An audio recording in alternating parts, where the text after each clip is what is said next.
यार 22 साल के बाद छोटा सा मुन्ना जवान हो गया, ग्रेजुएट हो गया, माँ मैं पास हो गया, इतना टाइम गुजर गया, अब जाके पाकिस्तान एक ओडीआई सीरीज जीत चुका है ऑस्ट्रेलिया के अंदर, ऑस्ट्रेलिया को हराकर। और ये क्लीन स्वीप भी हो सकता था क्योंकि पहले वाला मैच भी जहां से हम हारे वहां से हमें हारना नहीं चाहिए था। तीनों मैचेस के अंदर किसी ने परफॉर्मेंस दी है तो वो है मेरे फास्ट बॉलर्स, तेज गति गति गति बूबी बेचारा जो है तपा बैठा है, उसने यूं पानी पी रहा था ग्लास के अंदर, यूं उठा के नीचे मारा, उसने तोड़ा ग्लास। मेरी बारी में तो तुम लोगों को उल्ली लग जाती थी, मेरी कप्तानी में मुझसे ज्यादा रन तो तुम लोगों ने खाए। एक एक बॉलर से सवालिया आंखों से देख रहा था मेरा दोस्त बूबसी, पागल होए पड़े रिदम पे रिदम, ये सीमिन में ये इन स्विंग जा रही है, उधर से आउट स्विंग भी जा रही है। वो होता है ना वो जो ये इनको लात पड़ी है ना, वो जो कुबड़ा होता है ना, वो पूरी उम्र जो कमर बेचारी की यूं चुक पड़ी हुई होती है, फिर से कोई बंदा लात मारता है उसे तो उसकी कम से कम जो है वो चुक निकल आती है। तो यही होता है, 2 साल से लगे हुए थे, कुछ डंडा दे दो किसी एक, थोड़ा सा इनको वेकअप कॉल दे दो, यही इसी भी से निकल के आ जाएगा, सब वापस ठीक हो जाएंगे, सब ठीक हुए हैं भाई। अरे पगले ये खुशी के आंसू हैं, ये खुशी के आंसू तुम लोग नहीं समझ पाओगे। वो क्या वो मीम जो चल रही होती है, चांद पे है अपुन, क्या बोले तो चांद पे है अपुन, अब हमें चाहिए फुल इज्जत, वो वाला सीन हुआ है दोस्तों। ओ पर्थ क्या होता है भाई, पर्थ क्या है, ये तो हमारा this is Multan for us, Multan में हूं या पर्थ में हूं एक ही बात है। एडिलेड, पिंडी, मेलबर्न, सिडनी, लाहौर, कजाफी, ये कराची, करूची, यार ये सब हमारे लिए। देखो आपका ओडीआई का विनिंग का फॉर्मूला क्या है, 4 पेसर हैं डालो टीम में, फंसेंगे, ये नहीं जीत सकेंगे, ये फंसेंगे। भाईजान वो जो दबाया था ना रिजी ने, आते साथ ही उसने फौरन हाथ रख ली था कमेंट्स के ऊपर, दबा के उसने कह दिया देखो तुम भी थोड़ा सा ख्याल करो मेरा, मैं भी तुम्हारा ख्याल करूंगा। कमेंट्स तो यही होता है ना, हार्ड टू गेट भी करना है, फिर नखरे भी तो बहुत हैं, वर्ल्ड कप विनिंग है जी, पूरी दुनिया जो है बातें कर रही है, उसने दिखाए नखरे। रिजी ने कहा बेटा हमने प्यार करने की कोशिश की और तुमने जो है हमें धुतकार दिए, अब हम ग्राउंड में मिलेंगे। और क्या मैं कहता हूँ, मिला है मेरा दोस्त, दबाया उसने फुल। भाई आसान नहीं है, ऑस्ट्रेलिया को ऑस्ट्रेलिया में हराना आसान नहीं है। तीसरे नंबर के अंदर ओडीआई के अंदर चलो फिर भी उनकी टीम शीम जो है कोई बच्चे उन्होंने डाले हुए थे, लेकिन पर्थ की कंडीशंस के अंदर वैसे भी हमारे लिए कोई आसान नहीं होता। बॉल अच्छी खासी मूव हो रही थी, बाउंस भी बेहतरीन हो रहा था, स्पेस के ऊपर हमने चेज भी बड़ा बेहतरीन कर लिया। ऐसा ही कर लेते, इतना तो करते ना ऑस्ट्रेलिया वाले, उनसे तो बिल्कुल खड़ा भी नहीं हुआ गया। ये तो एंड में उनके बॉलर शॉलर को बना के, हमने भी वैसे पूरी टीम आउट कर लेनी होती है, एंड में उनके एबर्ट थे वो जंपू डंपू जो है, उनसे हमको 30-30 रन खा के जो है ये तो फिर 100 नहीं टप रहे थे भाई। ये पहले मैच में भी हारे हुए थे। और ये देखो ना इसके अंदर कप्तानी, आपको ये जो कप्तानी नजर आई है ना इस पूरी सीरीज के अंदर, यही हम तड़प रहे होते थे यार, जैसे ही मौका मिला है यार दबोच लो भाई, पकड़ लो, गो फॉर द किल यार, क्यों वेट कर रहे हो। नहीं अभी ऐसे ना कि जो हमारा रेलू कट्टा बॉलर है उससे मैं जरा से ओवर निकाल दूं, 7-8 ओवर निकल जाए, उसके बाद जो है फिर तब तक रेस्ट भी मिल जाएगा पेसर्स को। इनके जो है ना कम से कम भी 200 से ऊपर हम नहीं इनको जाने देंगे। और भाई 200 का बनाएंगे, उनके सेट हो जाने हैं आपके, आराम से 240-250 होकर चढ़ देंगे। दूसरे पर हमारे जो आगे से बैटर्स आते हैं वो 250 करने वाले भी नहीं है, प्रेशर के अंदर वो कोलैप्स कर जाते हैं। तो आपने जैसे ही आपको मौका मिलता है यू गो फॉर द किल। अब उसके ऊपर एक डिबेट ये भी हो सकती है कि जब हमारे पेसर्स ही शुरू में पेट रहे होते थे तो कप्तान बेचारा क्या करे कि भाई ये जब फास्ट बॉलर्स ही मेरे पेट रहे हैं तो मैं इनको क्यों लगाई रखूं। लेकिन फिर उसी के अंदर अगर आप पहला ओडीआई मैच उठा के देख लें जो पाकिस्तान हारा है, उसी में पता चल रहा था कि पाकिस्तान की कप्तानी कम से कम नहीं हारी है। रीजू ने कहा भाई कि तुम लोगों ने चेस करना ना 240 में मत करो, 20 में कर लो, लेकिन करो फिर 20 में। हम भी फुल एग्रेसिव ही जाएंगे। कुट्टे खा रहे थे उसके बॉलर, उसने कहा फास्ट बॉलर ही लगाई रखो, कोई ये नहीं कि जी रोक के जो है हम इनको बोल आउट कर लेंगे, 50 ओवर हो जाएंगे, उनसे 210 नहीं होंगे। अबे यार आउट करो या जाओ, या तो 23 ओवर में हमें हरा दो या फिर 30-32 ओवर में हम जीत जाएंगे। सिंपल आपने इस तरह एग्रेसिव कप्तानी करनी होती है यार। वो 3 मैचेस के अंदर आपको नजर आ गई है, पिछले मैच में भी यही हुआ है, इसमें अभी क्या हुआ है जी, कितनी दफा बताऊं यार मैं, लिटरली मुझे 3 साल हो गए इन वीडियोस के अंदर बोलते कि खुदा के लिए ये पुराना जो माइंडसेट है कि जी टॉस जीत के प्रेशर मैच है, पहले बैटिंग कर दो। अबे यार ये खत्म कर दो भाई, हमारी टीम नहीं है केपेबल, हमें नहीं पता कि किस तरह बिल्ड करनी है। नहीं हमें टारगेट मिला हो हम फिर भी कुछ कर लेंगे, अच्छा ठीक है इतनी की रन रेट है, हम शुरू में जो है थोड़ी विकेटें बचाएंगे, उसके बाद हम कर लेंगे, अगर आउट शाउट ना हुआ फलाना, हमें कुछ थोड़ा सा कुछ बता। या फिर कोई पहली बात तो ये कि हमारे जो कोचेज हैं ना वो सिंपल इनको बता दें, अगर पहली बैटिंग इनको मिल भी जाती है, ये मैं एक और मशवरा दे रहा हूँ, 3 साल से मैं वो बोल रहा था, ये नया मशवरा ये, अब कभी ऐसी कंडीशन आ गई कि भाई बिल्कुल ही जो है वो पहली बैटिंग करनी पड़ेगी या टॉस हार के आपको पहले बैटिंग के लिए कह दिए, तो कोच कप्तान जो है इनको टारगेट बता दें कि ये पिच जो है यार ये इसके ऊपर दूसरी टीम जो है वो 265 बना के चली गई है, हमें नेट रन रेट बेहतर करने के लिए 44.3 ओवर्स के अंदर 265 करने हैं। इससे पहले कर लें तो बहुत अच्छा है, वरना 40। और फिर उसका ना प्लान बना दो, 6 ओवर में हमें इतने स्कोर चाहिए, 12 ओवर में हमें इतना स्कोर चाहिए, 23 ओवर में। ये बिल्कुल ये दिमागी तौर के ऊपर जो है इनको इस तरह डील करना पड़ता है। ये कोई थोड़ा सा जो है ना थोड़ा अक्ल वाला आदमी हो जो ऊपर बैठा हो, वो इनको इसी तरह डील करे कि भाई इनके अंदर ज्यादा क्रिटिकल थिंकिंग नहीं है, इनको स्पून फीड करके छोटे छोटे टारगेट दे देकर इनको आगे लेके चले जाओ। या तो इस तरह फर्स्ट इनिंग्स में इनसे बैटिंग करा दो, या फिर खुदा के लिए चेस कर लो। अभी सबसे बड़ी आज टॉस जीता है रिजवान, उसने आके उनको बैटिंग क्यों दी है?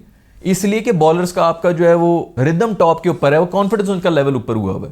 ऑस्ट्रेलिया के बैटर्स का कॉन्फिडेंस बिल्कुल डाउन है। अभी यहां पर फर्ज करो अगर पाकिस्तान ने 190 200 भी बनाए होते, अभी इनको आउट तो किया ना 120 पे, मैं लिख के दे रहा हूं, अगर 190 200 हमने बनाए होते ना तो ऑस्ट्रेलिया ने चेस कर लेना। ओ भाई प्रेशर ही नहीं होना था उनके ऊपर कि यार 180 चेस कर रहे हैं, 50 ओवर पीछे पड़े में, वो और माइंड सेट के साथ आते। दूसरा, पिछले मैच के अंदर वो कोलैप्स होके गए, बुरी तरह से जलील होके गई, उनकी बैटिंग एक्सपोज हुई। उससे पिछले मैच में भी यही हुआ है कि उनकी बैटिंग एक्सपोज हुई है। इतने मैक्सी शैक्सी जो तो इन सब के बारे में बात करूंगा, वो सब ऐसी प्रेशर में आए थे कि भाई हम नहीं चल रहे हैं। आप उसी के ऊपर खेलते हैं कि यार अभी ताजा ताजा ये लोग हारे में, इसको बजाय इसके कि हम कोई छोटे टारगेट के साथ कॉन्फिडेंस देने की कोशिश करें, उसी के ऊपर आगे कहेंगे अच्छा ठीक है इसको मारा हुआ है ना, दोबारा इसको सामने कर दो। 70% आपके चांसेस हो जाते हैं कि यार वो और ज्यादा प्रेशर में आ जाएगा कि 2 अच्छी बॉलिंग पड़ेगी, हाय मैं तो फिर आउट होने लगा, हाय ये तो फिर से वो फियर आपने जो है वो खेलना होता है। माइंड की सारी गेम है। 3 साल हो गए मैं चीख चीख के थक गया हूं यार। ये बकवास जो है जी, टॉस जीत के पहले बैटिंग, टॉस जीत के पहले बैटिंग, प्रेशर सिचुएशन में पहले बैटिंग, कोई उसके ऊपर मैंने पिछले 2 साल पहले इतनी बड़ी एक और लॉजिक भी दी थी कि इंडिया जैसे जो मैचेस होते हैं जिसके अंदर फुल कैपेसिटी होता है, 80,000 बंदा बैठा होता है, ऑस्ट्रेलिया में भी यही होता है कि जब फुल बैठे होते हैं, 80,000 बंदा जब बैठा होता है, भाई खुदा के लिए बीच में पहले जाया करो, फील्डिंग किया करो, ताकि थोड़े आसान तुम लोग जो ना शोर और उसकी जो है आदत हो जाए। हमारा कोई एक स्टेडियम नहीं है जिससे 20-30 हजार से ज्यादा बंदा बैठा हो। 80,000 के बीच में जब खड़े होते हैं, इनकी जो है आसान ही खता हुए होते हैं पहले 15 से 20 मिनट, तो नर्व्स काबू करने में लगे होते हैं। उस 15-20 मिनट के अंदर आपके अगर टॉप ऑर्डर के 2-3 बंदे चले गए ना, आप रिकवरी करते रहते हैं पूरे मैच के अंदर, आप नहीं कर सकते। जो भी नया बैटर आता है वो अलग प्रेशर में आया होता है, शोर अलग है जी, स्कोर 2 आउट हुए में, मैंने रन बनाऊं कि मैं ये करूं वो करूं, टारगेट कितना सेट करना है इस पिच के ऊपर, अब कितना टारगेट सेट करना है, वो वैसे ही चेंज होता है, हर विकेट के साथ चेंज होता रहता है कि यार ये पिच तो 330 की थी, अब तो 3 आउट हो गए, तो अब तो हम 260 भी कर लें तो बड़ी बात है। बहुत ज्यादा सोच में पड़ जाते हैं। या तो फिर आओ और बस खोदते गिरा लगे रहो। उसके अंदर भी यही अप्रोच हो गया भाईजान हमने बनाने 350 ही है, बेशक 4 आउट हुए, बेशक 7 आउट हुए, मैं एक तरह बैटिंग करूंगा, वो हम कह नहीं सकते, हमारी स्किल ही नहीं। तो अपनी स्किल के हिसाब से भाई आप पहले बॉलिंग करें। बॉलर आपकी वैसे भी स्ट्रेंथ बॉलिंग है, अगर आपने आउट कर लिया उनको जल्दी तो आपके बैटर जो हैं वो आराम से आके, अभी ये साइम अयूब और अब्दुल्ला शफीक दोनों मैचेस के अंदर अच्छी खासी बॉलिंग कंडीशंस थी, आराम से कोई प्रेशर नहीं था, तो आराम से उन्होंने चेस भी कर लिया। यही अगर पहले बैटिंग कर रहे होते, टारगेट हमने सेट करना है, ये करना है, वो करना है, इतने ज्यादा थॉट्स के ऊपर इनसे नहीं होनी थी बैटिंग। पता नहीं 2 साल हो गए मुझे बोलते हुए यार इस चीज के ऊपर। अब आपके सामने ऑस्ट्रेलिया में जाके आप चेस कर रहे हो और चेस हो भी रहे। हाँ, हर दफा नहीं चलेगा, लेकिन जो हमारी इस वक्त हालत है ना क्रिकेट टीम की, जो हमारे मसले हैं, जो दिमागी मसाइल हैं, उन दिमागी मसाइल में पहले बॉलिंग ही करो, हमें फायदा है भाई। प्रेशर दूसरी टीम के ऊपर आया होता है, वो अगर आप शुरू में ही 2-3 उनके आउट कर लें, वो सारा टाइम उसे रिकवर करने की कोशिश कर रहे होते हैं, सारे मैच में वो रिकवरी फिर बैकफुट पे आ जाते हैं। बोला था कि ये रोबोट के बच्चे जो है इनको आदत ही नहीं है प्रेशर। आज फिर 2 कैचेस ड्रॉप किए और सिंपल कैचेस ड्रॉप किए। वो 71 रन के ऊपर थे, पीछे 110-20 चेस कर रहे थे, 140 की तरह भी जो भी टारगेट दिया था इन्होंने, गरीब किस्म का 3rd क्लास टारगेट दिया था, मैं तो याद भी नहीं रखता हूं इतने कम स्कोर को। तो 130-20 करने थे, 70 तक वो पहुंच गए थे, बिल्कुल सुन पड़े हुए थे रोबोट, उनको समझ नहीं आती हम होम के ऊपर हार रहे हैं। जाम्पे ने फिर जो है वो मुफ्ते का कैच जो है वो ड्रॉप किया, उससे पहले भी एक कैच कुछ ड्रॉप हुई, जो इवन आउट भी हुए हैं अब्दुल्ला शफीक और साइम, दोनों के दोनों जो है बस वो अनलकी हुए हैं। एक इनसाइड एज करके जो है वो बोल्ड हो गया, साइम भी जो है, दूसरा उसका अब्दुल्ला शफीक कभी अच्छी शॉट लगी हुई थी, उसके हाथ में फंस गई, बॉलर खुद नहीं समझ अल्लाह ये कबूतर किस तरह मैंने पकड़ लिया। इस तरह करके वो दोनों आउट हुए। अच्छी बात है कि रिजू आया है, बाबर आया है, विनिंग शॉट्स लगाई हैं, छक्के मारी हैं, बाबर ने जो स्ट्रेट डाइव खेली है, यार ये एक शॉट ना आपका पूरे के पूरा फॉर्म और मोमेंटम वापस ले आती। बॉल मिडल होके जा रही है और लोग ताली बजाएं, बॉलर भी कहता है यार वाह जबरदस्त शॉट मारी है, आपका सारा टच जो है वो वापस। मैं आपको पहले मैच में ये कह रहा था ना 37 रन बनाए, तो मैंने वीडियो यही बनाई थी कि खुदा के लिए इसका मजाक उड़ाना बंद करो भाई, सबसे खूबसूरत इनिंग्स इसी की थी 37 रन की। वो जी नसीम ने ये बना दिया, ठीक है भी अच्छी बात है, नसीम ने ही बचाया था उसके अंदर जो भी स्कोर किया था, शाहीन ने भी बचाया था उसके अंदर, लेकिन आप इस तरह जो है ना क्लासी बैटिंग और इस तरह जो आपके प्रॉपर बैटर्स हैं उनको आप नहीं जलील कर सकते। नजर आ रहा था कि टच में है भाई, यही टच जो है वो बस विनिंग शॉट्स आप लगा रहे हो, 2-4 मिडल कर रहे हो, आपका वापस जो है वो टच आना शुरू हो जाता है। भाई उनका क्या होगा जो इनको गालियां दे देकर जो है उनके रिस्क जो है, बच्चों की मुंह में रोटी डाल रहे थे, भाई मैं अभी इसको गाली दे के आऊंगा, मेरे और ज्यादा व्यूज हो जाएंगे, तो ये मैं रिस्क जो है बेटा ये रोटी खा ले, ये उसको गाली दे के मैंने कमाया है। वेल डन यार तुम लोग, मुझे तो उनके मातम, उनके लिए मातम होना चाहिए भाई, उन लोगों के लिए, उनके बेचारे बच्चे जो है भूखे सोएंगे। कप्तानी में मैं यही बता रहा हूँ, 23 ओवर हुआ था, 23rd ओवर इन्होंने शाहीन को दिया था और फिर शाहीन ने उसके अंदर भी आके मेरे ख्याल में शायद आउट भी कर दिया था। यार यही होता है, गो फॉर द किल यार, कोई नहीं भाई, हमने कौन सा 50 ओवर की गेम है तो 50 ओवर तक खेलना है क्या? ओ खत्म करो, अभी खत्म करना तो करो कि जी हाँ नहीं, अगर अभी सारे ओवर मैंने यूज कर लिए तो एंड में फिर ये मैं तो बहुत फंस जाऊंगा। अबे यार अगर इन्होंने अभी सर्वाइव कर लिया तो बस फिर खाओ, फिर तुम डिजर्व करते होगे भाई तुम्हें पड़े 50 ओवर पे जाके कुट्टे पड़े तुम्हें, हाय कहीं ये ना हो जाए, हाय आगे ये ना हो जाए। भाई अभी मौका मिला है, पकड़ लो, दबोच लो, जमीन के अंदर घुसाओ भाई। खैर भाई वो शाहीन का जो है वो उधर से थ्रो पकड़ते हुए उसका अंगूठा जो है उसको लगी। मैंने कहा लो जी नजर लगी, इसके नीचे कोई जूता शूता लटकाओ, जिस तरह रक्शे के नीचे छोटा सा जूता लटकाया होता है ना कि उसको नजर वजर ना लगे, बुरी नजर। अच्छी बली को मर मर के समझ आ रही थी कि रिदम आ रहा है, पेस चलो फिर भी ओके थी, कम से कम रिदम था यार। और इन कंडीशन के अंदर तो स्विंग भी उसकी हो रही होती है, रिदम नजर आ रहा है बेहतरीन किस्म का। और अंगूठा पकड़ के बैठ गया, और किसने आके बचाया? फौरन आ गया बूबी ने आके ये अंगूठा पकड़ के खींचा ना। शाहीन को खुद समझ नहीं है कि मेरे साथ क्या हो गया। पूरी दुनिया जो है कमेंटेटर्स हंस रहे हैं, ये बूबी ने लगता है और खराब कर दिया भाई, ये किधर से फिजियोथेरेपिस्ट बन गया, उसका अंगूठा पकड़ के खींच दिया, ये हो गया वो हो गया। 2 मिनट के बाद शाहीन मेरा दोस्त जो है आके ये दोबारा से जो है गोले मार रहा बीच में। बूबी मेरा जो है ना हर फन मौला है, ये मैं कर लेगा, मुझे सब पता है, मुझे पता है। खैर भाई ऑस्ट्रेलिया के अंदर जाके ऑस्ट्रेलिया को हरा दिए उन कंडीशंस के अंदर जहां हमारी पुरखों की कब्रें हैं, आत्माएं भटक रही हमारे, जितने जो लेजेंडरी क्रिकेट गुजरे ना, वही पता नहीं 22 साल पहले भी किस तरह जीते हुए शेबी वेबी होंगे जिन्होंने कुछ कर लिया होगा, तो वो उनसे पहले भी कोई 22 साल जो है इसी तरह हम जलील हो रहे होंगे, और उसके बाद भी जो है 22 साल जो है वो हमारी जायदादें लुटी पड़ी हैं उन जगहों के पर, ये पर्थ शर्त के अंदर, वहां पर जाके हमने इनको हरा दिए। खैर रिजी ने सारा का सारा क्रेडिट दिया बॉलर्स को, बिल्कुल सही क्रेडिट दिया, बिल्कुल वो डिजर्व करते हैं। तीनों मैचेस के अंदर बॉलर्स ने फुल जोर लगाया हुआ था, उन्हीं की वजह से हम टीम के अंदर भी रहे, उन्हीं की स्ट्रेंथ के ऊपर उन्होंने खेला भी है। रूफी मेरा दोस्त प्लेयर ऑफ द सीरीज मिला है मेरे दोस्त को, क्या खूबसूरत आज फिर बॉलिंग कराई है। मैक्सी को बनाया हुआ है बन्नी, मैक्सवेल मेरा दोस्त रूफी का जो है बन्नी बना हुआ है। 3 दफा आउट किए, 2 दफा तो गोल्डन डक के ऊपर आउट किया, एक दफा मेरे ख्याल में कोई 1-2 रन उसने जो है इधर उधर किसी और बॉलर पे बनाए थे, क्योंकि 1-2 ओवर के लिए ये था नहीं रूफी, जैसे इसको डाला तो मैक्सी को लेके चला गया था। वो इसी तरह यार हम भी बनी बना सकते हैं भाई, रूफी ने बनी बनाया हुआ था और उसके बाद जाके गले भी लगा रहा था मैक्सी को, उठा के जो है वो छलांगे मार रहा था कि गुड यार कोई बात नहीं, बिल्कुल मैच खत्म हो ग्राउंड के बाहर जाके बिल्कुल बिच जाओ, जो आपसे अच्छा कोई है ही नहीं, हम आपके ताबेदार हैं, ग्राउंड के अंदर चढ़ दौड़ो। खैर मैं ये सोच रहा था जो ऑस्ट्रेलिया की जो अभी ये जो पहली 2 जो मैचेस थे उसके अंदर भी उनकी फुल तकरीबन बैटिंग तो खेल रही थी, कोई ऐसी भी उनकी कंडीशंस नहीं है इस वक्त के जो अभी इंडिया वाले जा रहे हैं उधर बॉर्डर गवास्कर ट्रॉफी के लिए और उन्होंने बड़ा जीतना है। मेरा ख्याल में तो ऑस्ट्रेलिया बहुत ही एवरेज लग रहा था, कोई ऐसी कोई टच में वो नजर नहीं आ रहा कि जिस वजह से जो है इंडिया इतना ज़्यादा डर रहा हो कि जी हमने 4 जीत रहे हैं। 3-2 तो ईजिली हो सकता है, कम से कम 2 तो इंडिया को जीत ही जाने चाहिए इस कंडीशन के ऊपर।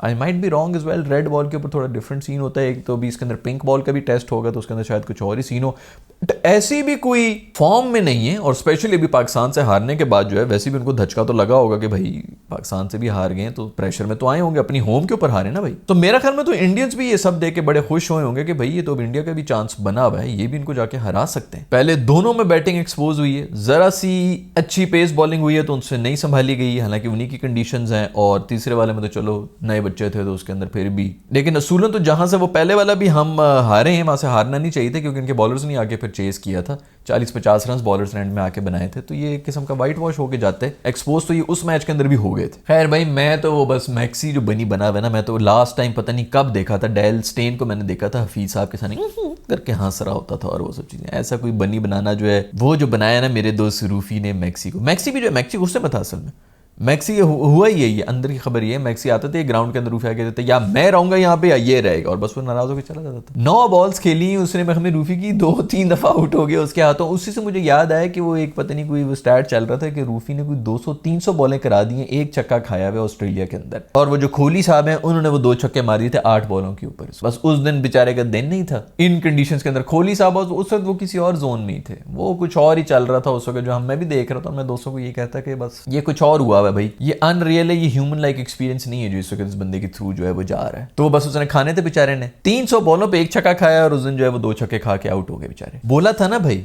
कब से चीख रहा था बूबी को खुदा के लिए भाई कप्तानी छोड़ दे, बैटिंग कर, एंजॉय कर। आज एंजॉय करता हुआ देख लिया आप लोगों ने, चौके मार रहा है, क्लासी मार रहा है, एंजॉय कर रहा है, इधर उधर एंड में विनिंग शॉट वगैरह मार रहा है, एंजॉय कर रहा है। भाई तू ये कर, ये असल में हुआ पता क्या है दोस्तों, मैं पहले भी वीडियोस के अंदर ये बोलता रहा हूँ, आपके आसपास जो मशवरे देने वाले होते हैं ना, आपने वो देखना होता है कि आपको क्यों मशवरे दे रहे हैं। आपके आसपास जमा हुए थे सारे रेलू कट्टे, उन्होंने आपको कभी भी कप्तानी से हटने नहीं देना था, क्योंकि वो आपके साथ टांका जोड़ के बैठे हुए थे और उनको पता था कि ये कप्तान रहेगा तो हम टीम में रहेंगे, नहीं तो हम भी निकल जाएंगे। उन्होंने यही करना है, आपको इनकरेज ये करना है कि नहीं तू कप्तानी ना छोड़ी, तू कप्तानी ना छोड़ी भाई, ये भी ना छोड़ी, वो भी ना छोड़ी। घिसी पिटी थर्ड क्लास क्रिकेट खेल खेल के वो आपके उसके ऊपर वो बीच में डालते भी होंगे, मैं लिखवा के आपको दे रहा हूँ, वो आगे सास्ते भी करते होंगे कि उसने ये कह दिया, इसने ये कह दिया, हूँ तो तू अगर निकला तो तुझे कप्तान टीम से भी निकाल देंगे, ये भी हो जाएगा, वो भी हो जाएगा।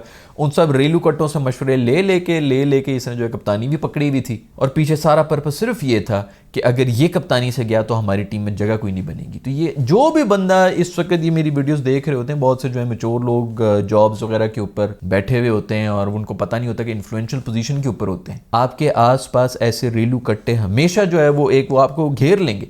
जो भी मेहनती लड़का होता है वो साइड पे बैठा बेचारा सबसे ज्यादा काम कर रहा होता है और वो साइड लाइन किया हुआ होता है। इन्हीं रेलू कट्टुओं ने, इन्हीं खुशामदी टट्टुओं ने जो आपके सामने आके जो है बस आपकी खुशामदें कर रहे हैं और आपको जो है वो, और इसी चक्कर में यही होता है कि खुशामद सुन सुन के ना आपका अपना ही नुकसान हो रहा होता है। आपको उस वक्त तो बड़ा अच्छा लग रहा होता है, साल 2 साल के बाद आपको पता भी नहीं चलता कि यार मैं तो पहले बहुत बेहतर था, अब तो मैं जलील हो गया हूँ। और कुछ समझ नहीं आती कि मेरे साथ क्यों हुआ है ये सब चीजें। वो सिर्फ इसीलिए हुआ है क्योंकि आपने उस वक्त खुशामदी सुनकर आपकी ईगो जो है वो फीड करते रहे ये लोग, और आप जो है वो फीड लेते भी रहे, आप जो है वो फूलते भी गए। तो जब भी ईगो आपकी बढ़ती है आप नीचे ही जाते हैं। तो जो भी इस तरह की पोजीशन के ऊपर लोग बैठे हुए ना, वो अपने इर्द गिर्द जरूर देखा करें कि वो मेहनत कौन कर रहा है बंदा, और ये मेरे आसपास जो चिपक रहे हैं क्या ये वाकई काम भी कर रहे हैं या ये सिर्फ जो है मुंह के फायर मार रहे हैं मुझे खुश करने के लिए और उछल के आ रहे हैं, और एक ब्लाइंड स्पॉट रखा हुआ है। क्योंकि हर इदारे में, हर ऑफिस के अंदर हो रहा होता है, लेकिन हर प्रोफेशनल लाइफ में जो भी लोग काम कर रहे होते हैं वो, मैं जितना आप अथॉरिटी वाली पोजीशन के ऊपर होगे ना भाई, आप पे रिस्पॉन्सिबिलिटी और ज्यादा आई हुई होगी और फिर उसका हिसाब होता ही होता है। अगर आप ना देना हकदार को उसका हक, और इस तरह की जो है खुशामदियों को सारे जो है तोहफे तहाइफ और सारी जो है फायदे मिल रहे हो, तो आपसे भी सब कुछ छीन जाएगा। खैर भाई, बड़ी थर्ड क्लास किस्म की अंपायरिंग भी हो रही थी। शुरू में जो है वो बड़ी अच्छी बॉलिंग कराई नसीम ने और शाहीन ने। बड़ी अनफॉर्चुनेट था कि 1-2 ही आउट हुए थे पहले, पता नहीं 5-10 ओवर के अंदर, ज्यादा होने चाहिए थे। बहुत खूबसूरत बॉलिंग करा रहे थे ये दोनों, और बहुत ही थर्ड क्लास अंपायरी भी हो रही थी। मतलब इतनी टाइट किस्म की बॉलिंग जो हारे को जो वाइड दे रहे हैं, भाई अन्ना है तू, अजीब थर्ड क्लास। फुल मूड में थे ऑस्ट्रेलियंस, रोंदियां इनकी शुरू हुई नहीं, पिछले मैच में शुरू हुई, जो जाम्पा जो करना हर चीज के लिए अपीलें कर रहे हो, अब तुझे चैन आ गया भाई, अब तू अपीलें करके जी हमारे साथ बड़ी कोई ज्यादती होगी, इन्होंने ये कर दिया वो कर दिया, इनका भी रोंदे होने शुरू हो जाएंगे। खैर भाई, ये है आज की वीडियो। क्या यार, ऐसे मतलब बिल्कुल यकीन नहीं था कि भाई ऑस्ट्रेलिया जा रहे थे, मैं तो लिटरली कांप रहा था। मुझे तो यही था कि जनाब ये बड़ा ही कोई मुश्किल हो जाएगा हमारे लिए ओडीआई के अंदर भी, और पेस और इन सब चीजों के ऊपर मुझे यही डर था कि भाई ये क्या हुआ, हमारे बॉलर्स ने बेसिकली इतना प्रेशर बनाई रखा है। पहली मैच की जो हमारी पहली इनिंग्स थी उसके अंदर हम एक्सपोज हुए थे, वही हुआ जो हमेशा से होता रहा था। बॉलर्स ने उसके अंदर जो है कम बैक किया, अच्छी कप्तानी की, रूफी को सारा क्रेडिट जाता है। जिस तरह कामरान गुलाम ने टेस्ट मैच के अंदर टोन सेट की थी ना, उस तरह हारिस रऊफ ने टोन सेट की थी पहले मैच के अंदर, जो कि हम हारे थे। तो जो मैचेस आप हारे होते हैं ना, उनसे निकाला करें चीजें कि वहां पर क्या, वहां पर कैप्टनसी शाइन की थी, वहां पर हारिस रऊफ शाइन किया था, और वही फिर आगे ट्रांसलेट भी हुई। वहीं से सारा टेम्पो बनता है, आप रिदम में आ जाता है, आपको पता चलता है कि यार मैं कर सकता हूँ, हुआ नहीं है लेकिन मैं कर सकता हूँ। तो ये नहीं कि बस जीत के जो है वो सब चीजें जो है, जीत में भी ना निकाला करेंगे अच्छा ये अब इसके अंदर क्या गलत हो गया, हम जीत तो गए लेकिन ये कोई कन्विंसिंग विक्ट्री नहीं थी। खैर, एंजॉयमेंट का टाइम है भाई, सब एंजॉय करो, इससे ज़्यादा बेहतर और क्या खबर मिल सकती है। संडे का दिन है, पाकिस्तान ऑस्ट्रेलिया के अंदर 22 साल के बाद एक ओडीआई सीरीज जीत चुका है। आप सबको बहुत बहुत मुबारकबाद हो, अपना ख्याल रखिएगा।